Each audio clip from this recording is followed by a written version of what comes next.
क्या नाम है आपका? डीजे लल्लन कुमार। कहाँ घर है? कुंडाड़ी म्योरपुर सोनभद्र।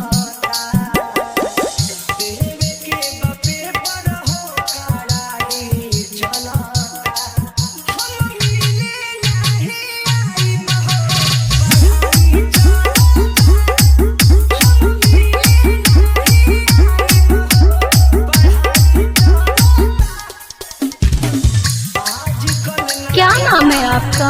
डीजे लल्लन कुमार। कहाँ घर है? कुंडाड़ी म्योरपुर सोनभद्र।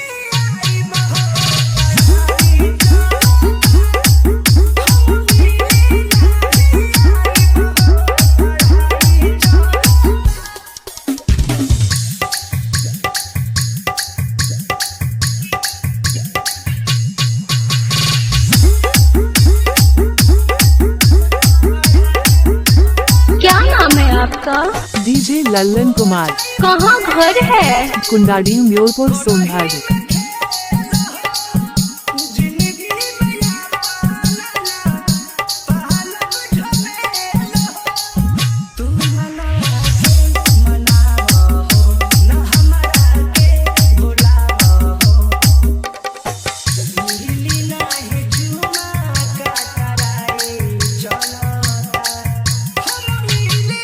क्या नाम है आपका? डीजे लल्लन कुमार। कहाँ घर है? कुंडाड़ी म्योरपुर सोनभद्र।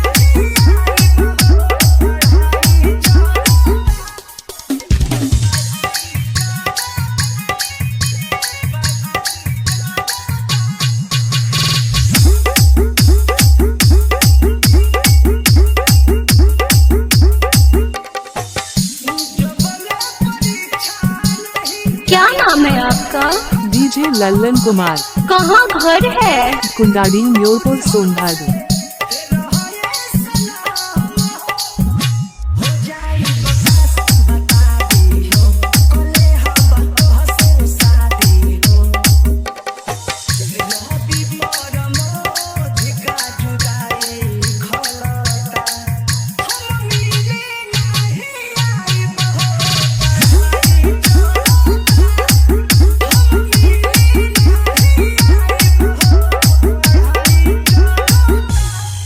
क्या नाम है आपका?